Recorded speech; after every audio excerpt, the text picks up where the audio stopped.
ಓಂ ನಮಃ ಶಿವಾಯ. ಭಾರತ್ ಮಾತಾ ಶಿವಶಕ್ತಿ ಅವತಾರ್. ಓಂ ಮಂಡಳಿ ಸತ್ಯಗೀತೆ ಮುರಳಿ. ಓಂ ಪಿತಾಶ್ರೀ ಶಿವ ತಂದೆಯ ನೆನಪಿದೆ.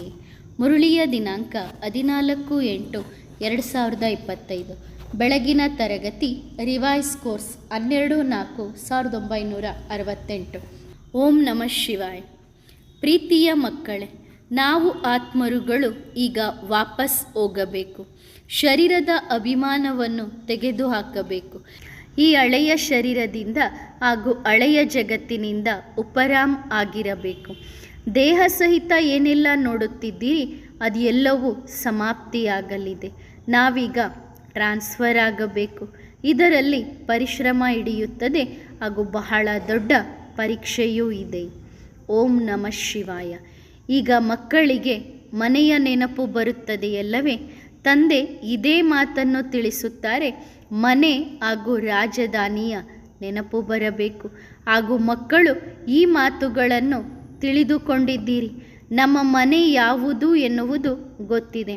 ನಾವು ಆತ್ಮರುಗಳ ಮನೆ ಯಾವುದಾಗಿದೆ ಇದು ಸಹ ಬಹಳ ಚೆನ್ನಾಗಿ ಗೊತ್ತಿದೆ. ನಾವು ಆತ್ಮರುಗಳು ಏನಾಗಿದ್ದೇವೆ ಈ ಮಾತನ್ನು ಯಾರು ತಿಳಿಸಿಕೊಡುತ್ತಿದ್ದಾರೆ? ಬೇಹದ್ದಿನ ತಂದೆ. ಪ್ರತಿಯೊಂದು ಭಾಷೆಯಲ್ಲಿಯೂ ಬಹಳ ಸಹಜವಾಗಿ ಬಾಬಾ ಬಾಬಾ ಎಂದು ತಿಳಿದುಕೊಳ್ಳುತ್ತಾರೆ. ಮಕ್ಕಳಿಗೆ ಗೊತ್ತಿದೆ, ತಂದೆಯೇ ಬಂದು ನಾವು ಮಕ್ಕಳಿಗೆ ಓದಿಸುತ್ತಿದ್ದಾರೆ. ತಂದೆ ಎಲ್ಲಿಂದ ಬಂದಿದ್ದಾರೆ? ಪರಮಧಾಮದಿಂದ. ನಮ್ಮನ್ನು ಪಾವನರನ್ನಾಗಿ ಮಾಡಲು ಪಾವನ ಜಗತ್ತಿನಿಂದ ಬರುತ್ತಾರೆ ಎಂದು ಹೇಳುವುದಿಲ್ಲ. ತಂದೆ ಹೇಳುತ್ತಾರೆ, ನಾನು ಸತ್ಯಯುಗದ ಪಾವನ ಜಗತ್ತಿನಿಂದ ಬರುವುದಿಲ್ಲ. ನಾನು ಮನೆಯಿಂದ ಅಂದರೆ ಪರಮಧಾಮದಿಂದ ಬಂದಿದ್ದೇನೆ. ಯಾವ ಮನೆಯಿಂದ ನೀವು ಮಕ್ಕಳು ಪಾತ್ರ ಮಾಡಲು ಬಂದಿದ್ದೀರಿ ಅದೇ ಮನೆಯಿಂದ ನಾನು ಬಂದಿದ್ದೇನೆ. ನಾನೂ ಸಹ ನಾಟಕದ ಪ್ಲಾನಿನ ಅನುಸಾರವಾಗಿ ಪ್ರತಿ 5,000 ವರ್ಷಗಳ ನಂತರ ಮನೆಯಿಂದ ಬರುತ್ತೇನೆ. ನಾನೂ ಸಹ ಮನೆಯಲ್ಲಿ ಪರಮಧಾಮದಲ್ಲಿಯೇ ಇರುತ್ತೇನೆ. ತಂದೆ ಈ ರೀತಿ ಸಹಜವಾಗಿ ತಿಳಿಸಿಕೊಡುತ್ತಾರೆ. ಎಷ್ಟು ಸಹಜವಾಗಿ ಎಂದರೆ ಯಾವುದೋ ಊರಿನಿಂದ ಹಳ್ಳಿಯಿಂದ ಬಂದಿದ್ದೇನೆ ಅನ್ನುವ ರೀತಿಯಲ್ಲಿ ನಾನು ಪರಮಧಾಮದಿಂದ ಬಂದಿದ್ದೇನೆ ಎಂದು ಹೇಳುತ್ತಾರೆ. ಹೇಗೆ ನೀವು ಆತ್ಮರುಗಳು ಪಾತ್ರ ಮಾಡುವುದಕ್ಕೋಸ್ಕರ ಜಗತ್ತಿಗೆ ಬಂದಿದ್ದೀರಿ, ನಾನೂ ಸಹ ಪಾತ್ರ ಮಾಡುವುದಕ್ಕೋಸ್ಕರ ಡ್ರಾಮಾ ಪ್ಲಾನ್ ಅನುಸಾರವಾಗಿ ಅಲ್ಲಿಂದಲೇ ಅಂದರೆ ಪರಮಧಾಮದಿಂದಲೇ ಬಂದಿದ್ದೇನೆ. ನಾನು ಜ್ಞಾನ ಸಾಗರ ಆಗಿದ್ದೇನೆ. ಎಲ್ಲ ಮಾತುಗಳು ನನಗೆ ಡ್ರಾಮಾ ಪ್ಲಾನ್ ಅನುಸಾರವಾಗಿ ಗೊತ್ತಿದೆ. ಕಲ್ಪಕ್ಕೂ ನಾನೇ ನೀವು ಮಕ್ಕಳಿಗೆ ಈ ಮಾತುಗಳನ್ನು ತಿಳಿಸಿಕೊಡುತ್ತೇನೆ. ಯಾವಾಗ ನೀವು ಕಾಮಚಿತೆಯ ಮೇಲೆ ಕುಳಿತು ಕಪ್ಪಾಗಿ ಭಸ್ಮ ಆಗುತ್ತೀರಿ, ಬೆಂಕಿಯಲ್ಲಿ ಮನುಷ್ಯರು ಸುಟ್ಟು ಕಪ್ಪಾಗುತ್ತಾರಲ್ಲವೇ? ನೀವೂ ಸಹ ಕಾಮಚಿತೆಯ ಮೇಲೆ ಕುಳಿತು ಕಪ್ಪಾಗಿದ್ದೀರಿ. ಯಾವಾಗ ನೀವು ಸುಂದರ ಆಗಿದ್ದವರು ಇದ್ದಿರೋ ಆಗ ಶರೀರವೂ ಸಹ ಬಹಳ ಸುಂದರವಾಗಿತ್ತು. ಈಗ ಶರೀರವೂ ಸಹ ಕಪ್ಪಾಗಿದೆ. ಯಥಾ ರಾಜ ರಾಣಿ ತಥಾ ಪ್ರಜಾ. ಎಲ್ಲರೂ ಶ್ಯಾಮ ಆಗಿದ್ದಾರೆ. ನಾವು ಮಕ್ಕಳು ಎಷ್ಟು ಚೆನ್ನಾಗಿ ಇದ್ದೆವು. ಮಹಾರಾಜ ಮಹಾರಾಣಿ ಲಕ್ಷ್ಮೀನಾರಾಯಣರು ಎಷ್ಟು ಸುಂದರವಾಗಿ ಇದ್ದರು. ಇವರ ಸಂಪೂರ್ಣ ವಂಶಾವಳಿಯೇ ಕಾಮಚಿತೆಯ ಮೇಲೆ ಕುಳಿತುಕೊಳ್ಳುವುದರಿಂದ ಕಪ್ಪಾಗುತ್ತಾ ಬಂದಿದ್ದ. ಮೊದಲ ನಂಬರಿನಲ್ಲಿ ಯಾರು ಸುಂದರ ಇದ್ದರೋ ಅವರೇ ನಂತರದಲ್ಲಿ ಕಪ್ಪಾಗುತ್ತಾ ಬಂದಿದ್ದಾರೆ. ಲಕ್ಷ್ಮೀನಾರಾಯಣ, ರಾಮ, ಸೀತೆ, ಅನೇಕ ದೇವತೆಗಳ ಮೂರ್ತಿಗಳನ್ನು ಸಹ ಅದೇ ರೀತಿ ತೋರಿಸುತ್ತಾರಲ್ಲವೇ? ಎಲ್ಲಿ ಕಪ್ಪು, ಎಲ್ಲಿ ಅವರ ಸುಂದರತೆ? ಎರಡೂ ಚಿಹ್ನೆಗಳನ್ನು ತೋರಿಸಿದ್ದಾರೆ, ಆದರೆ ಕೇವಲ ಅರ್ಥ ತಿಳಿದುಕೊಂಡಿಲ್ಲ. ನಾವು ಮಕ್ಕಳು ಈಗ ರಹಸ್ಯವನ್ನು ತಿಳಿದುಕೊಂಡಿದ್ದೇವೆ. ಎಲ್ಲರೂ ಕಾಮಚಿತೆಯ ಮೇಲೆ ಕುಳಿತು ಕಪ್ಪಾಗಿದ್ದಾರೆ. ಯಾರಲ್ಲಿಯೂ ಆತ್ಮದ ಶಕ್ತಿ ಇಲ್ಲ. ಆತ್ಮಿಕ ಶಕ್ತಿ ಶಾಂತವಾಗಿದೆ. ಆತ್ಮದ ಬ್ಯಾಟ್ರಿ ಏಕದಂ ಡಿಸ್ಚಾರ್ಜ್ ಆಗುವ ರೀತಿಯಲ್ಲಿ ಇದೆ. ಮೋಟರ್ ಗಾಡಿಯ ಬ್ಯಾಟ್ರಿ ಡಿಸ್ಚಾರ್ಜ್ ಆದಾಗ ಗಾಡಿ ನಿಲ್ಲುತ್ತದೆಯಲ್ಲವೇ? ಈ ಸಮಯದಲ್ಲಿ ಎಲ್ಲರ ಬ್ಯಾಟ್ರಿ ಡಿಸ್ಚಾರ್ಜ್ ಆಗುವ ಸಮಯ ಬಂದಿದೆ. ಇಡೀ ಮನುಷ್ಯರ ಎಲ್ಲರ ಬ್ಯಾಟ್ರಿ, ಆತ್ಮರೂಪಿ ಬ್ಯಾಟ್ರಿ ಡಿಸ್ಚಾರ್ಜ್ ಆಗಲಿದೆ. ಅದಕ್ಕೆಯೇ ತಂದೆ ಹೇಳುತ್ತಿದ್ದಾರೆ, ಡ್ರಾಮಾ ಅನುಸಾರವಾಗಿ ನಾನು ಜಗತ್ತಿಗೆ ಬರುತ್ತೇನೆ. ನಾನು ಬರುತ್ತಿದ್ದಂತೆ ಬಹಳಷ್ಟು ಮಕ್ಕಳನ್ನು ದತ್ತು ಮಾಡಿಕೊಳ್ಳುತ್ತೇನೆ ಎಂದು ಅಲ್ಲ, ಕೆಲವು ಮಕ್ಕಳನ್ನು ಸ್ವಲ್ಪ ಸ್ವಲ್ಪವಾಗಿ ದತ್ತು ಮಾಡಿಕೊಳ್ಳುತ್ತೇನೆ. ಯಾರು ಆದಿ ಸನಾತನ ದೇವಿ ದೇವತಾ ಧರ್ಮದವರಾಗಿದ್ದರೋ ಅವರದೇ ಬ್ಯಾಟ್ರಿ ಚಾರ್ಜ್ ಆಗುತ್ತಿದೆ. ಈಗ ನಮ್ಮ ಬ್ಯಾಟ್ರಿ ಅವಶ್ಯವಾಗಿ ಚಾರ್ಜ್ ಆಗುತ್ತಿದೆ. ಈ ರೀತಿಯೂ ಅಲ್ಲ, ಬೆಳಗ್ಗೆ ಇಲ್ಲಿ ಬಂದು ಕುಳಿತುಕೊಳ್ಳುವುದರಿಂದ ನಮ್ಮ ಬ್ಯಾಟ್ರಿ ಚಾರ್ಜ್ ಆಗುತ್ತದೆ ಎಂದು ಅಲ್ಲ. ಬ್ಯಾಟ್ರಿ ಚಾರ್ಜ್ ಆಗಬೇಕಾದರೆ ಬೆಳಗ್ಗೆಯೂ ಯೋಗ ಮಾಡಬೇಕು. ನಡೆಯುತ್ತಾ ತಿರುಗಾಡುತ್ತಾ ತಂದೆಯ ನೆನಪಿನಲ್ಲಿ ಇದ್ದಾಗ ಬ್ಯಾಟ್ರಿ ಚಾರ್ಜ್ ಆಗುತ್ತದೆ. ನಾವು ಆತ್ಮ ಮೊಟ್ಟ ಮೊದಲು ಪವಿತ್ರ ಸತೋಪ್ರಧಾನ ಆಗಿದ್ದಂಥವರು, ಚೊಕ್ಕ ಚಿನ್ನ ಆಗಿದ್ದಂಥವರು. ಆ ಚೊಕ್ಕ ಚಿನ್ನ ಆತ್ಮನಿಗೆ ಒಡವೆಯೂ ಸಹ, ಅಂದರೆ ಶರೀರವೂ ಸಹ ಚೊಕ್ಕವಾದದ್ದು, ಸುಂದರವಾದದ್ದು ಇತ್ತು. ಈಗ ತಮೋಪ್ರಧಾನ ಆಗಿದ್ದೀರಿ. ಈಗ ಮತ್ತೆ ಆತ್ಮ ಪವಿತ್ರ ಆಗಬೇಕಿದೆ. ಆತ್ಮ ಪವಿತ್ರ ಆದಾಗ ಶರೀರವೂ ಸಹ ಪವಿತ್ರವಾದದ್ದು ಸಿಗುತ್ತದೆ. ಇದು ಬಹಳ ಸಹಜ ಮಾತು, ಪವಿತ್ರ ಆಗುವುದಕ್ಕೋಸ್ಕರ. ಇದನ್ನೇ ಯೋಗ ಬಟ್ಟಿ ಎಂದು ಹೇಳುತ್ತಾರೆ. ಬಂಗಾರವನ್ನು ಬಟ್ಟಿಯಲ್ಲಿ ಹಾಕುತ್ತಾರಲ್ಲವೇ, ಇದು ಸಹ ಯೋಗ ಬಟ್ಟಿ. ಈ ಯೋಗ ಬಟ್ಟಿಯಲ್ಲಿ ಆತ್ಮವನ್ನು ಶುದ್ಧ ಮಾಡಿಕೊಳ್ಳುವಂತಹ ಬಟ್ಟಿಯಾಗಿದೆ. ತಂದೆಯನ್ನು ನೆನಪು ಮಾಡುವ ಬಟ್ಟಿ ಇದಾಗಿದೆ. ಅವಶ್ಯವಾಗಿ ಪವಿತ್ರರು ಆಗಲೇಬೇಕು. ತಂದೆಯನ್ನು ನೆನಪು ಮಾಡಿಲ್ಲ ಅಂದರೆ ಆಗ ಆತ್ಮ ಪವಿತ್ರ ಆಗುವುದಿಲ್ಲ. ಲೆಕ್ಕಾಚಾರವನ್ನು ಚುಕ್ತ ಮಾಡಲೇಬೇಕು. ಏಕೆಂದರೆ ವಿನಾಶದ ಸಮಯ ಆಗಿದೆಯಲ್ಲವೇ. ಎಲ್ಲರ ಲೆಕ್ಕಾಚಾರ ಚುಕ್ತ ಮಾಡಿ ವಾಪಸ್ ಮನೆಗೆ ಹೋಗಬೇಕು. ಬುದ್ಧಿಯಲ್ಲಿ ಮನೆಯ ನೆನಪು ಇದೆ, ಅನ್ಯ ಯಾರ ನೆನಪು ಬುದ್ಧಿಯಲ್ಲಿ ಇರಬಾರದು. ಜನರು ಬ್ರಹ್ಮಾಂಡವನ್ನೇ ಈಶ್ವರ ಎಂದು ಹೇಳುತ್ತಾರೆ. ಅವರು ಬ್ರಹ್ಮಾಂಡವನ್ನು ಮನೆ ಎಂದು ತಿಳಿದುಕೊಂಡಿಲ್ಲ. ನಾವು ಈ ಬೇಹದ್ದಿನ ನಾಟಕದ ಪಾತ್ರಧಾರಿಗಳಾಗಿದ್ದೇವೆ. ನಾಟಕದ ಬಗ್ಗೆ ನಾವು ಬಹಳ ಚೆನ್ನಾಗಿ ತಿಳಿದುಕೊಂಡಿದ್ದೇವೆ. ತಂದೆ ಈಗ 84 ಜನ್ಮಗಳ ಚಕ್ರ ಪೂರ್ಣ ಆಗುತ್ತಿದೆ ಎಂದು ತಿಳಿಸಿಕೊಡುತ್ತಿದ್ದಾರೆ. ನಾವೀಗ ನಮ್ಮ ಮನೆಗೆ ಹೋಗಬೇಕು. ಆತ್ಮ ಈಗ ಪತಿತ ಆಗಿದೆ. ಆದ್ದರಿಂದ ಮನೆಗೆ ಹೋಗುವುದಕ್ಕೋಸ್ಕರ ತಂದೆಯನ್ನು ಕೂಗಿ ಕರೆಯುತ್ತಿದೆ. ಹೇ ತಂದೆ, ನೀನು ಬಾ, ನೀನು ಬಂದು ನಮ್ಮನ್ನು ಪಾವನರನ್ನಾಗಿ ಮಾಡು ಎಂದು ಕರೆಯುತ್ತಿದೆ. ತಂದೆ ಬರದಿದ್ದರೆ ನಾವು ವಾಪಸ್ ಹೋಗಲು ಸಾಧ್ಯವಿಲ್ಲ. ತಂದೆಯೇ ಈ ಎಲ್ಲ ಮಾತುಗಳನ್ನು ನಾವು ಮಕ್ಕಳಿಗೆ ತಿಳಿಸುತ್ತಿದ್ದಾರೆ. ಇದು ಸಹ ಮಕ್ಕಳಿಗೆ ಗೊತ್ತಿದೆ. ಎಲ್ಲ ಆತ್ಮರುಗಳು ಆ ತಂದೆಗೆ ತಂದೆ ಎಂದು ಕರೆಯುತ್ತಾರೆ. ಈ ರೀತಿ ಎಲ್ಲ ಟೀಚರ್ ಎಂದು ಕರೆಯುತ್ತಾರೆ ಎಂದು ಅಲ್ಲ.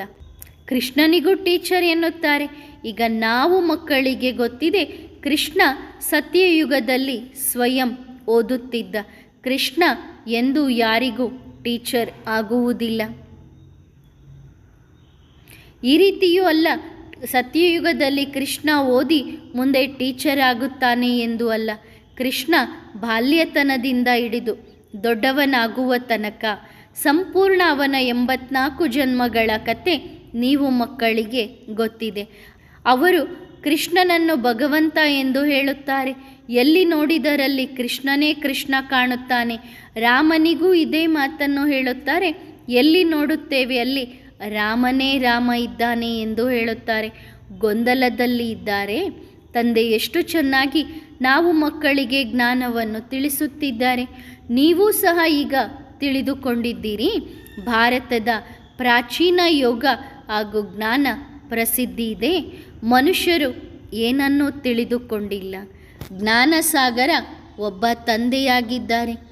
ಆ ತಂದೆ ನಾವು ಮಕ್ಕಳಿಗೆ ಜ್ಞಾನ ಕೊಡುತ್ತಿದ್ದಾರೆ. ನೀವು ಮಕ್ಕಳೂ ಸಹ ನಂಬರ್ ವಾರ್ ಪುರುಷಾರ್ಥದ ಅನುಸಾರವಾಗಿ ಜ್ಞಾನ ಸಾಗರ ಆಗುತ್ತೀರಿ ಎಂದು ಹೇಳಬಹುದು. ಸಾಗರ ಎಂದು ಹೇಳಬಹುದು ಅಥವಾ ನದಿ ಎಂದು ಕರೆಯಬಹುದು. ನೀರು ಸಮುದ್ರದಿಂದಲೇ ಬರುತ್ತದೆಯಲ್ಲವೇ. ಅದು ನೀರಿನ ಗಂಗೆಯಾದರೆ ನೀವು ಜ್ಞಾನ ಗಂಗೆಯಾಗಿದ್ದೀರಿ. ದೊಡ್ಡ ನಾಲೆಗಳು ಇದ್ದಾವೆ. ಇಂತಹ ಸ್ಥಿತಿಯಲ್ಲಿ ನೀವು ಮಕ್ಕಳನ್ನು ಜ್ಞಾನವಂತರು ಎಂದು ಹೇಳಬಹುದು. ತಂದೆ ಹೇಳುತ್ತಿದ್ದಾರೆ, ಇಲ್ಲಿ ಸ್ತ್ರೀ ಪುರುಷರು ಎನ್ನುವ ಪ್ರಶ್ನೆ ಇಲ್ಲ. ತಂದೆ ಜ್ಞಾನ ಸಾಗರ ಆಗಿದ್ದಾರೆ. ಅದೇ ರೀತಿ ನೀವು ಮಕ್ಕಳೂ ಸಹ ಜ್ಞಾನ ಸಾಗರ ಆಗಿದ್ದೀರಿ. ಆತ್ಮನೇ ಜ್ಞಾನವನ್ನು ಕೇಳುತ್ತಿದೆ. ಇದರಲ್ಲಿ ಸ್ತ್ರೀ ಪುರುಷರ ಮಾತಿಲ್ಲ. ತಂದೆ ಜ್ಞಾನಸಾಗರ ಪರಮಾತ್ಮ ಆಗಿದ್ದಾರೆ. ಆತ್ಮನೂ ಸಹ ತಂದೆಯ ಮೂಲಕ ಮಾಸ್ಟರ್ ಜ್ಞಾನಸಾಗರ ಆಗುತ್ತದೆ. ಗಂಗೆಯರು ಎಂದು ಹೇಳುವುದಿಲ್ಲ. ಇದರಲ್ಲಿ ಗೊಂದಲ ಬರುತ್ತದೆ. ಮಾಸ್ಟರ್ ಜ್ಞಾನಸಾಗರ ಎಂದು ಹೇಳುವುದು ಸರಿಯಾಗಿದೆ. ನೀವೆಲ್ಲರೂ ಮಕ್ಕಳಾಗಿದ್ದೀರಿ. ತಂದೆ ನಾವು ಮಕ್ಕಳಿಗೆ ಓದಿಸುತ್ತಿದ್ದಾರೆ. ಇಲ್ಲಿ ಸ್ತ್ರೀ ಪುರುಷರ ಮಾತಿಲ್ಲ. ಮಾಸ್ಟರ್ ಜ್ಞಾನಸಾಗರ ಎಂದು ಆತ್ಮನಿಗೇನೆ ಹೇಳಲಾಗುತ್ತದೆ. ಗಂಗೆಯರು ನಂತರ ಬರಿದಾಗುತ್ತೀರಿ. ಬರಿದಾಗುವುದು ಎನ್ನುವ ಶಬ್ದ ಚೆನ್ನಾಗಿ ಅನಿಸುವುದಿಲ್ಲ. ಆದ್ದರಿಂದ ಮಾಸ್ಟರ್ ಜ್ಞಾನಸಾಗರ ಎಂದು ಹೇಳಲಾಗುತ್ತದೆ. ನೀವು ಆತ್ಮರುಗಳು ಆಸ್ತಿಯನ್ನು ಪಡೆದುಕೊಳ್ಳುತ್ತೀರಿ. ಆದ್ದರಿಂದ ಈಗ ತಂದೆ ಹೇಳುತ್ತಿದ್ದಾರೆ, ಮಕ್ಕಳೇ ಆತ್ಮಾಭಿಮಾನಿಗಳಾಗಿರಿ. ತಮ್ಮನ್ನು ಆತ್ಮ ಎಂದು ತಿಳಿದುಕೊಳ್ಳಿರಿ. ಹೇಗೆ ನಾನು ಪರಮಾತ್ಮ ಜ್ಞಾನ ಸಾಗರ ಆಗಿದ್ದೇನೆ, ಅದೇ ರೀತಿ ನೀವೂ ಸಹ ಮಾಸ್ಟರ್ ಜ್ಞಾನ ಸಾಗರ ಆಗಿದ್ದೀರಿ. ಆ ತಂದೆಗೆ ಪರಮಪಿತ ಎಂದು ಹೇಳಲಾಗುತ್ತದೆ. ನಾಟಕದಲ್ಲಿ ಅವರ ಡ್ಯೂಟಿ ಎಲ್ಲರಿಗಿಂತ ಶ್ರೇಷ್ಠ ಇದೆ. ರಾಜ ರಾಣಿಯರ ಡ್ಯೂಟಿ ಎಲ್ಲರಿಗಿಂತ ಶ್ರೇಷ್ಠ ಇರುತ್ತದೆಯಲ್ಲವೇ? ನೀವೂ ಸಹ ಶ್ರೇಷ್ಠವಾಗಿದ್ದೀರಿ. ಇಲ್ಲಿ ನೀವು ಮಕ್ಕಳಿಗೆ ಗೊತ್ತಿದೆ, ನಾವು ಆತ್ಮರುಗಳು ಓದುತ್ತಿದ್ದೇವೆ. ಪರಮಪಿತ ಪರಮಾತ್ಮ ಓದಿಸುತ್ತಿದ್ದಾರೆ. ಸ್ತ್ರೀ ಪುರುಷ ಬೇರೆ ಬೇರೆ ಎನ್ನುವ ಮಾತಿಲ್ಲ. ತಂದೆ ಹೇಳುತ್ತಿದ್ದಾರೆ, ಇಲ್ಲಿ ಸ್ತ್ರೀ ಪುರುಷರ ಮಾತಿಲ್ಲ, ಇಲ್ಲಿ ಆತ್ಮರುಗಳು ಮಾತಿದೆ. ನಾನು ಎಲ್ಲ ಆತ್ಮರುಗಳಿಗೂ ಓದಿಸುತ್ತಿದ್ದೇನೆ. ಆದ್ದರಿಂದ ಈಗ ಆತ್ಮಾಭಿಮಾನಿಗಳಾಗಿರಿ. ಎಲ್ಲರೂ ಸಹೋದರರಾಗಿದ್ದೀರಿ. ಮಾಸ್ಟರ್ ಜ್ಞಾನ ಸಾಗರ ಎಂದು ಹೇಳಲಾಗುತ್ತದೆ. ಮಕ್ಕಳಿಗೇನೆ ಮಾಸ್ಟರ್ ಎನ್ನಲಾಗುತ್ತದೆ. ನೀವು ಮಕ್ಕಳು ಮಾಲೀಕರಾಗಿದ್ದೀರಿ. ತಂದೆಯೂ ಸಹ ಎಷ್ಟೊಂದು ಪರಿಶ್ರಮ ಪಡುತ್ತಾರೆ. ಈಗ ನಾವು ಆತ್ಮರುಗಳು ಜ್ಞಾನವನ್ನು ಪಡೆದುಕೊಳ್ಳುತ್ತಿದ್ದೇವೆ. ನಂತರ ಸತ್ಯಯುಗದಲ್ಲಿ ಪ್ರಾರಬ್ಧವನ್ನು ಪಡೆದುಕೊಳ್ಳುತ್ತೇವೆ. ಅಲ್ಲಿ ಎಲ್ಲರ ಜೊತೆಗೂ ಸಹೋದರತ್ವದ ಪ್ರೇಮ ಇರುತ್ತದೆ. ಸಹೋದರತ್ವದ ಪ್ರೀತಿ ಬಹಳ ಚೆನ್ನಾಗಿ ಇರಬೇಕು. ಕೆಲವರಿಗೆ ಗೌರವ ಕೊಡುವುದು, ಕೆಲವರಿಗೆ ಗೌರವ ಕೊಡದೇ ಇರುವುದು, ಈ ರೀತಿಯಲ್ಲ. ಎಲ್ಲರೂ ಸಹೋದರರಾಗಿದ್ದೇವೆ. ಸಹೋದರರು ಪರಸ್ಪರರಿಗೆ ಸಹೋದರತೆಯ ಗೌರವವನ್ನು ಕೊಡುವುದಿಲ್ಲ. ಹೆಸರಿಗೆ ಗಾಯನ ಮಾಡುತ್ತಾರೆ, ಇವರೆಲ್ಲರೂ ಸಹೋದರ ಸಹೋದರರು ಎಂದು. ಹಿಂದೂ ಮುಸ್ಲಿಂ ಬಾಯಿ ಬಾಯಿ ಎಂದು ಹೇಳುತ್ತಾರೆ, ಬಾಯಿ ಬೆಹನ್ ಎಂದು ಹೇಳುವುದಿಲ್ಲ. ಅಣ್ಣ ತಂಗಿ ಎಂದು ಹೇಳುವುದಿಲ್ಲ, ಅಣ್ಣ ಅಣ್ಣ ಎಂದು ಹೇಳುತ್ತಾರೆ. ಸಹೋದರ ಸಹೋದರ ಎಂದು ಹೇಳುವುದು ಸರಿಯಾಗಿದೆ. ಆತ್ಮ ಇಲ್ಲಿ ಪಾತ್ರವನ್ನು ಅಭಿನಯಿಸುತ್ತಿದೆ. ಆತ್ಮ ಪರಮಧಾಮಕ್ಕೆ ಹೋದಾಗ ಸಹೋದರರಾಗಿ ಇರುತ್ತೇವೆ. ಮನೆಯಲ್ಲೂ ಅವಶ್ಯವಾಗಿ ಎಲ್ಲರೂ ಸಹೋದರರಾಗಿಯೇ ಇರುತ್ತೇವೆ. ಸಹೋದರ ಸಹೋದರಿ ಎನ್ನುವ ಮಾತು ಶರೀರದಲ್ಲಿ ಬಂದಾಗ ಬರುತ್ತದೆ. ಈ ಸಹೋದರ ಸಹೋದರಿಯ ಶರೀರವನ್ನು ಇಲ್ಲಿಯೇ ಬಿಟ್ಟು ವಾಪಸ್ ಮನೆಗೆ ಹೋಗುತ್ತೇವೆ. ಸಹೋದರ ಸಹೋದರರು ಎನ್ನುವ ಜ್ಞಾನವನ್ನು ತಂದೆಯೇ ಬಂದು ನಾವು ಮಕ್ಕಳಿಗೆ ಕೊಡುತ್ತಾರೆ. ನಾವು ಆತ್ಮರುಗಳಿಗೆ ಓದಿಸುತ್ತಾರೆ. ಅದೇ ರೀತಿ ನೋಡಬೇಕು. ಆತ್ಮ ಭ್ರುಕುಟಿಯ ಮಧ್ಯದಲ್ಲಿ ಇರುತ್ತದೆ ಅಂದ ಮೇಲೆ ನಮ್ಮ ದೃಷ್ಟಿಯೂ ಸಹ ಭ್ರುಕುಟಿಯ ಮಧ್ಯದಲ್ಲಿಯೇ ಇರಬೇಕು. ನಾನು ಆತ್ಮ ಶರೀರ ರೂಪಿ ಸಿಂಹಾಸನದಲ್ಲಿ ಇಲ್ಲಿ ಭ್ರುಕುಟಿಯ ಮಧ್ಯದಲ್ಲಿ ಕುಳಿತುಕೊಂಡಿದ್ದೇನೆ. ಈ ಸಿಂಹಾಸನವನ್ನೇ ಅಥವಾ ಅಕಾಲ ಸಿಂಹಾಸನ ಎಂದು ಹೇಳುತ್ತಾರೆ. ಆತ್ಮನನ್ನು ಎಂದು ಕಾಲ ತಿನ್ನುವುದಿಲ್ಲ. ಎಲ್ಲ ಮಕ್ಕಳು ಈ ಸಿಂಹಾಸನದಲ್ಲಿ ಅಂದರೆ ಭ್ರುಕುಟಿಯ ಮಧ್ಯದಲ್ಲಿ ಕುಳಿತಿದ್ದೀರಿ. ಇದು ಸಿಂಹಾಸನವಾಗಿದೆ. ಇದರಲ್ಲಿ ಆತ್ಮ ಅಕಾಲ ಆತ್ಮ ಕುಳಿತುಕೊಂಡಿದೆ. ಎಷ್ಟೊಂದು ತಿಳಿದುಕೊಳ್ಳುವ ಮಾತಾಗಿದೆ. ತಮ್ಮನ್ನು ಆತ್ಮ ಎಂದು ತಿಳಿದುಕೊಳ್ಳಬೇಕು. ಮಕ್ಕಳಲ್ಲಿಯೂ ಸಹ ಆತ್ಮ ಭ್ರುಕುಟಿಯ ಮಧ್ಯದಲ್ಲಿಯೇ ಇರುತ್ತದೆ. ಬಲೆ ಶರೀರ ಸಣ್ಣ ಶರೀರ ಆಗಿರಬಹುದು, ದೊಡ್ಡ ಶರೀರ ಅಥವಾ ಸಣ್ಣ ಸಿಂಹಾಸನ, ದೊಡ್ಡ ಸಿಂಹಾಸನ ಇರಬಹುದು. ಭ್ರುಕುಟಿಯಲ್ಲಿಯೇ ಆತ್ಮ ಕುಳಿತುಕೊಳ್ಳುತ್ತದೆ. ನಾನು ಆತ್ಮ ಒಂದು ಶರೀರವನ್ನು ಬಿಟ್ಟು ನಂತರ ಮತ್ತೊಂದು ಗರ್ಭದಲ್ಲಿ ಹೋಗುತ್ತೇನೆ ಎನ್ನುವ ಮಾತು ಮಕ್ಕಳ ಬುದ್ಧಿಯಲ್ಲಿ ಇದೆ. ಆತ್ಮ ಭ್ರುಕುಟಿಯಲ್ಲಿ ಹೋಗಿ ಪ್ರವೇಶ ಮಾಡುತ್ತದೆ. ತಂದೆ ಎಲ್ಲರನ್ನು ದುಃಖದಿಂದ ದೂರ ಮಾಡುತ್ತಿದ್ದಾರೆ. ಶಿಕ್ಷೆ ಯಾವುದೂ ಇರುವುದಿಲ್ಲ. ಪರಂಧಾಮದಲ್ಲಿ ದುಃಖದ ಮಾತೂ ಇರುವುದಿಲ್ಲ. ಇಲ್ಲಿ ಗರ್ಭ ಜೈಲಿನಲ್ಲಿ ಆತ್ಮ ಎಷ್ಟೊಂದು ದುಃಖವನ್ನು ಅನುಭವಿಸುತ್ತದೆ. ಆದ್ದರಿಂದ ಗರ್ಭದಲ್ಲಿ ಇದ್ದಾಗ ಆತ್ಮ ಪರಮಾತ್ಮನಿಗೆ ಪ್ರತಿಜ್ಞೆಯನ್ನು ಮಾಡುತ್ತದೆ, ಮತ್ತೆ ನಾನು ಎಂದೂ ಇಂಥ ಪಾಪವನ್ನು ಮಾಡುವುದಿಲ್ಲ ಎಂದು. ಅರ್ಧಕಲ್ಪ ಪಾಪಾತ್ಮರಾಗುವುದಿಲ್ಲ. ಈಗ ತಂದೆಯ ಮೂಲಕ ಆತ್ಮ ಮತ್ತೆ ಪಾವನ ಆಗುತ್ತಿದೆ. ಪತಿತರಿಂದ ಪಾವನರಾಗುತ್ತೇವೆ. ಯಾರು ಬಹಳ ದಾನ ಪುಣ್ಯಗಳನ್ನು ಮಾಡುತ್ತಾರೆ ಅವರನ್ನು ಪುಣ್ಯಾತ್ಮರು ಎಂದು ಹೇಳಲಾಗುತ್ತದೆ. ಇಲ್ಲಿ ಪುಣ್ಯಾತ್ಮರಿದ್ದಾರೆ ಎಂದು ಹೇಳುವುದಿಲ್ಲ, ಪವಿತ್ರ ಆತ್ಮರುಗಳು. ಸತ್ಯಯುಗದಲ್ಲಿ ಪವಿತ್ರ ಆತ್ಮರುಗಳು ಇರುತ್ತಾರೆ. ಅವಶ್ಯವಾಗಿ ದಾನ ಪುಣ್ಯವನ್ನು ಯಾರು ಮಾಡುತ್ತಾರೆ ಅವರನ್ನು ಪುಣ್ಯಾತ್ಮರು, ಪವಿತ್ರ ಆತ್ಮರು ಎಂದು ಹೇಳುತ್ತಾರೆ. ಇಲ್ಲಿ ಅಪವಿತ್ರರು, ಪಾಪಾತ್ಮರು ಇದ್ದಾರೆ. ಈ ಶಬ್ದಗಳನ್ನು ಬಳಸುವಾಗ ಅರ್ಥಪೂರ್ಣವಾಗಿ ಬರಬೇಕು. ಭಾರತದ ಹೆಸರು ಪ್ರಸಿದ್ಧಿ ಇದೆಯಲ್ಲವೇ? ಭಾರತದಲ್ಲಿಯೇ ಎಷ್ಟೊಂದು ದಾನ ಪುಣ್ಯಗಳನ್ನು ಮಾಡುತ್ತಾರೆ. ಇಷ್ಟು ದಾನ ಪುಣ್ಯಗಳು ಬೇರೆ ಎಲ್ಲಿದೆ? ನೀವು ನಿಮ್ಮ ತನು ಮನ ಧನವನ್ನು ಎಲ್ಲವನ್ನೂ ಬಾಬನಿಗೆ ಕೊಡುತ್ತೀರಿ. ನೀವು ಇಲ್ಲಿ ತಂದೆಗೆ ಎಲ್ಲವನ್ನೂ ಅರ್ಪಣೆ ಮಾಡುತ್ತೀರಿ. ಇಷ್ಟೊಂದು ದಾನ ಮಾಡುವುದರ ಬಗ್ಗೆ ಬೇರೆ ಯಾರಿಗೂ ಗೊತ್ತಿಲ್ಲ.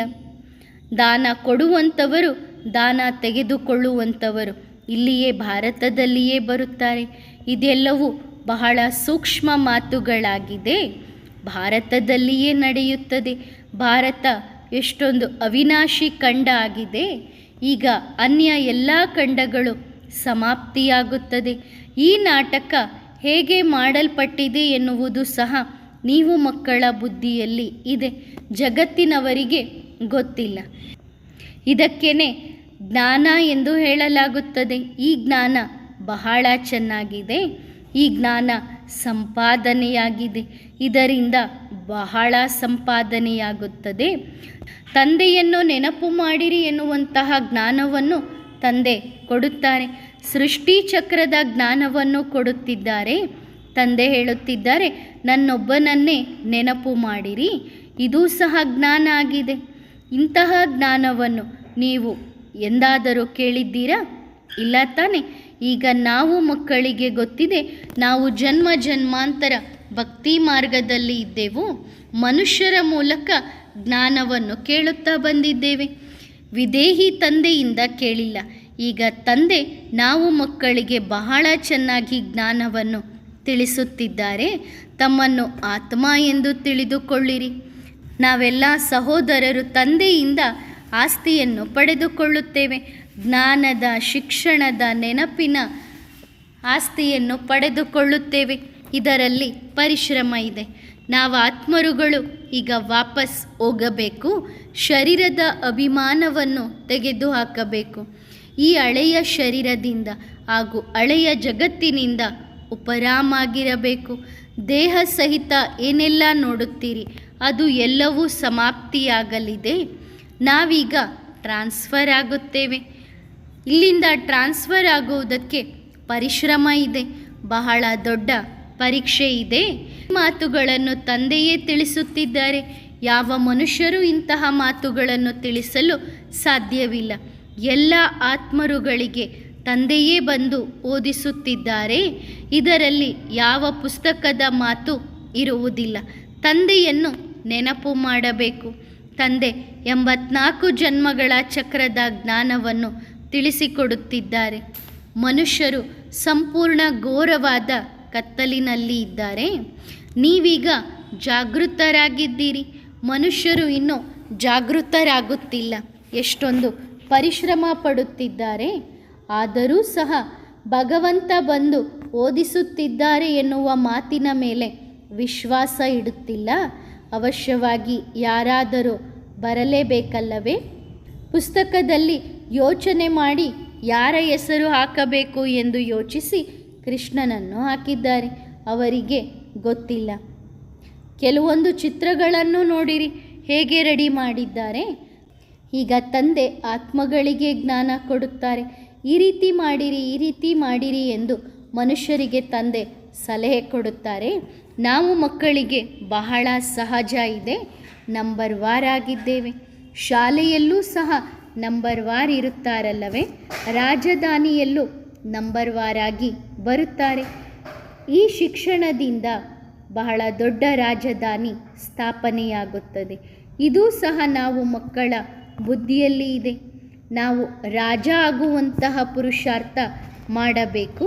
ಈ ಸಮಯದಲ್ಲಿ ನಾವು ಪುರುಷಾರ್ಥ ಮಾಡುತ್ತಿದ್ದೇವೆ, ನಂತರ ಕಲ್ಪಕ್ಕೂ ಮಾಡುತ್ತಾ ಇರುತ್ತೇವೆ. ಇದಕ್ಕೆ ಈಶ್ವರೀಯ ಲಾಟ್ರಿ ಎಂದು ಹೇಳಲಾಗುತ್ತದೆ. ಕೆಲವರಿಗೆ ಸಣ್ಣ ಲಾಟರಿ, ಕೆಲವರಿಗೆ ದೊಡ್ಡ ಲಾಟರಿ ಸಿಗುತ್ತದೆ. ರಾಜಧಾನಿಯ ಲಾಟ್ರಿ ಇದಾಗಿದೆಯಲ್ಲವೇ? ಯಾವ ಆತ್ಮ ಹೇಗೆ ಕರ್ಮವನ್ನು ಮಾಡುತ್ತದೆ ಅದಕ್ಕೆ ತಕ್ಕಂತೆ ಲಾಟ್ರಿ ಸಿಗುತ್ತದೆ. ಕೆಲವರು ಬಡವರಾಗುತ್ತಾರೆ, ಕೆಲವರು ಇನ್ನೇನು ಪದವಿಯನ್ನು ಪಡೆದುಕೊಳ್ಳುತ್ತಾರೆ. ಎಲ್ಲರಿಗೂ ಲಾಟ್ರಿ ಸಿಗುತ್ತದೆಯಲ್ಲವೇ? ಈ ಸಮಯದಲ್ಲಿ ನಾವು ಮಕ್ಕಳಿಗೆ ತಂದೆಯಿಂದ ಲಾಟ್ರಿ ಸಿಗುತ್ತಿದೆ. ಯಾರು ಹೇಗೆ ಪುರುಷಾರ್ಥ ಮಾಡುತ್ತಾರೆ ಅಂತಹ ಲಾಟ್ರಿಯನ್ನು ಪಡೆದುಕೊಳ್ಳುತ್ತಾರೆ. ಈ ಸಮಯದ ಪುರುಷಾರ್ಥದ ಆಧಾರವೇ ಲಾಟ್ರಿ ಪಡೆದುಕೊಳ್ಳುವುದಕ್ಕೆ ಆಧಾರ ಆಗಿದೆ. ನಂಬರ್ 1 ಪುರುಷಾರ್ಥ ತಂದೆಯನ್ನು ನೆನಪು ಮಾಡುವುದಾಗಿದೆ. ಯೋಗ ಬಲದಿಂದಲೇ ನಾವು ಸ್ವಚ್ಛ ಆಗುತ್ತೇವೆ. ಈ ಶಿಕ್ಷಣವನ್ನು ಚೆನ್ನಾಗಿ ಓದಬೇಕು, ಪವಿತ್ರರು ಆಗುತ್ತೇವೆ. ನಾವು ಮಕ್ಕಳಿಗೆ ಗೊತ್ತಿದೆ, ನಾವು ಎಷ್ಟು ತಂದೆಯನ್ನು ನೆನಪು ಮಾಡುತ್ತೇವೆ ಅಷ್ಟು ಜ್ಞಾನವನ್ನು ಧಾರಣೆ ಮಾಡಿಕೊಳ್ಳುತ್ತೇವೆ ಹಾಗೂ ಅನೇಕರಿಗೂ ಜ್ಞಾನವನ್ನು ತಿಳಿಸಿಕೊಟ್ಟು ನಮ್ಮ ಪ್ರಜೆಗಳನ್ನಾಗಿ ಮಾಡಿಕೊಳ್ಳುತ್ತೇವೆ. ನೀವು ಎಲ್ಲಿಯಾದರೂ ಹೋಗಿರಿ, ಯಾವುದೇ ಧರ್ಮದವರ ಹತ್ತಿರ ಹೋಗಿ ಬನ್ನಿರಿ, ಅವರಿಗೂ ಸಹ ತಂದೆಯ ಪರಿಚಯವನ್ನು ಕೊಟ್ಟು ಬನ್ನಿರಿ. ಮುಂದೆ ಹೋದಂತೆ ವಿನಾಶ ಎದುರಿಗೆ ನಿಂತಿದೆ ಎನ್ನುವುದನ್ನು ಅವರು ನೋಡುತ್ತಾರೆ. ವಿನಾಶದ ಸಮಯದಲ್ಲಿ ಯಾವಾಗಲೂ ಮನುಷ್ಯರಿಗೆ ವೈರಾಗ್ಯ ಬರುತ್ತದೆ. ನೀವು ಕೇವಲ ಇಷ್ಟನ್ನೇ ಹೇಳಬೇಕು, ನೀವು ಆತ್ಮಗಳಾಗಿದ್ದೀರಲ್ಲವೇ? ಗಾಡ್ ಫಾದರ್ ಎಂದು ಯಾರು ಕರೆದಿದ್ದಾರೆ? ಆತ್ಮ.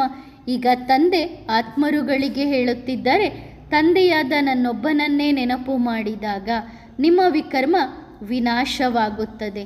ತಂದೆ ಸರ್ವರ ಬಿಡುಗಡೆ ದಾತ ಆಗಿದ್ದಾರೆ. ನಿಮ್ಮನ್ನು ನೀವು ಆತ್ಮ ಎಂದು ತಿಳಿದು ತಂದೆಯನ್ನು ನೆನಪು ಮಾಡಿದಾಗ ಆ ತಂದೆ ಗೈಡಾಗಿ ನಮ್ಮನ್ನು ಮುಕ್ತಿಧಾಮಕ್ಕೆ ಕರೆದುಕೊಂಡು ಹೋಗುತ್ತಾರೆ. ಆತ್ಮ ಎಂದೂ ವಿನಾಶ ಆಗುವುದಿಲ್ಲ, ಮೋಕ್ಷದ ಪ್ರಶ್ನೆಯೂ ಬರುವುದಿಲ್ಲ. ಪ್ರತಿಯೊಂದು ಪಾತ್ರವನ್ನು ಅವಶ್ಯವಾಗಿ ಅಭಿನಯಿಸಲೇಬೇಕು. ನಾವೆಲ್ಲ ಆತ್ಮರುಗಳು ಅವಿನಾಶಿಯಾಗಿದ್ದೇವೆ. ಆತ್ಮ ವಿನಾಶ ಆಗುವುದಿಲ್ಲ. ಈ ನಾಟಕ ನಡೆಯುತ್ತಿರುತ್ತದೆ. ಯಾರೆಲ್ಲ ಕೋಟ್ಯಾಂತರ ಆತ್ಮರುಗಳಿದ್ದಾರೆ ಎಲ್ಲರೂ ಸಹ ಅವಿನಾಶಿಯಾಗಿದ್ದಾರೆ. ಆತ್ಮ ಎಂದು ವಿನಾಶ ಆಗುವುದಿಲ್ಲ. ತಂದೆಯನ್ನು ನೆನಪು ಮಾಡಿ ವಿಕರ್ಮ ವಿನಾಶ ಮಾಡಿಕೊಂಡಾಗಲೇ ನಾವು ತಂದೆಯ ಹತ್ತಿರ ಹೋಗುತ್ತೇವೆ. ಮನೆಗೆ ಹೋಗಬೇಕು, ಇದು ಸಹ ಎಲ್ಲರೂ ಒಂದು ದಿನ ಅವಶ್ಯವಾಗಿ ತಿಳಿದುಕೊಳ್ಳುತ್ತಾರೆ. ದೊಡ್ಡ ದೊಡ್ಡ ಸನ್ಯಾಸಿಗಳು ತಿಳಿದುಕೊಳ್ಳುತ್ತಾರೆ. ಎಲ್ಲರೂ ವಾಪಸ್ ಹೋಗಲೇಬೇಕು. ಈ ನಿಮ್ಮ ಸಂದೇಶ ಎಲ್ಲರ ಬುದ್ಧಿಯೊಳಗೂ ಹೋಗುತ್ತದೆ. ಅದಕ್ಕೆ ಗಾಯನವೂ ಇದೆಯಲ್ಲವೇ? ಹೋ ಪ್ರಭು, ನಿನ್ನ ಲೀಲೆ ಅಪರಂ ಅಪಾರ, ನಿನ್ನ ಗತಿಮತಿಯನ್ನು ನೀನೇ ತಿಳಿದುಕೊಳ್ಳಬೇಕು ಎಂದು ಹೇಳುತ್ತಾರೆ. ಅನ್ಯರಿಗೆ ತಿಳಿದುಕೊಂಡು ಸಲಹೆ ಕೊಡುತ್ತಾರೋ ಅಥವಾ ತಮ್ಮ ಹತ್ತಿರವೇ ಇಟ್ಟುಕೊಳ್ಳುತ್ತಾರೋ? ಅವರ ಮತದಿಂದ ಸದ್ಗತಿಯಾಗುತ್ತದೆ ಎಂದು ಅವಶ್ಯವಾಗಿ ತಿಳಿಸಿರಿ. ಅಂದರೆ ತಂದೆಯ ಮತದಿಂದಲೇ ಅವಶ್ಯವಾಗಿ ಸದ್ಗತಿಯಾಗುತ್ತದೆ. ಈಗ ತಂದೆ ಹೇಳುತ್ತಿದ್ದಾರೆ, ಈ ಶ್ರೀಮತದನುಸಾರವಾಗಿ ನಿಮಗೆ ಗತಿ ಸದ್ಗತಿ ಸಿಗುತ್ತದೆ. ಈಗ ನಾವು ಮಕ್ಕಳಿಗೆ ಗೊತ್ತಿದೆ, ಯಾವುದನ್ನು ತಂದೆ ತಿಳಿದುಕೊಂಡಿದ್ದಾರೆ ಆ ತಂದೆ ನಾವು ಮಕ್ಕಳಿಗೆ ಕಲಿಸುತ್ತಿದ್ದಾರೆ. ನೀವು ಮಕ್ಕಳೇ ಹೇಳುತ್ತೀರಿ, ನಾವು ತಂದೆಯನ್ನು ತಿಳಿದುಕೊಂಡಿದ್ದೇವೆ. ಅವರು ಹೇಳುತ್ತಾರೆ, ಭಗವಂತ ನಿನ್ನ ಗತಿಮತಿಯನ್ನು ನೀನೇ ತಿಳಿದುಕೊಳ್ಳಬೇಕು ಎಂದು. ಆದರೆ ನೀವು ಮಕ್ಕಳು ಈ ರೀತಿ ಹೇಳುವುದಿಲ್ಲ. ಒಳ್ಳೆಯದು. ಆತ್ಮಿಕ ಮಕ್ಕಳಿಗೆ ನೆನಪು, ಪ್ರೀತಿ ಮತ್ತು ನಮಸ್ತೆ. ವರದಾನ: ಸ್ವಚೆಕರ್ ಆಗಿರಿ. ತಮ್ಮನ್ನು ತಾವು ಬಹಳ ಚೆನ್ನಾಗಿ ಪ್ರತಿಯೊಂದು ಪ್ರಕಾರದಿಂದ ಪ್ರತಿಯೊಂದು ಸಬ್ಜೆಕ್ಟಿನಲ್ಲಿಯೂ ಚೆಕ್ ಮಾಡಿಕೊಳ್ಳಿರಿ. ಸರ್ವ ಮರ್ಯಾದೆಗಳನ್ನು, ತಂದೆಯ ಆಜ್ಞೆಗಳನ್ನು ಹಾಗೂ ಶ್ರೇಷ್ಠ ಮತವನ್ನು ಎಷ್ಟರ ಮಟ್ಟಿಗೆ ಪ್ರಾಕ್ಟಿಕಲ್ನಲ್ಲಿ ತಂದಿದ್ದೇನೆ ಎನ್ನುವುದನ್ನು ಚೆಕ್ ಮಾಡಿಕೊಂಡು ಅದರ ಜೊತೆಗೆ ಸ್ವಯಂವನ್ನು ಪರಿವರ್ತನೆ ಮಾಡಿಕೊಳ್ಳಿರಿ. ಆಗಲೇ ತಂದೆಯ ಕಾರ್ಯಕ್ಕೆ ಸಹಯೋಗಿಗಳು ಅಂದರೆ ವರ್ಲ್ಡ್ ಮೇಕರ್ ಆಗಲು ಸಾಧ್ಯ. ಒಳ್ಳೆಯದು. ಓಂ ನಮಃ ಶಿವಾಯ.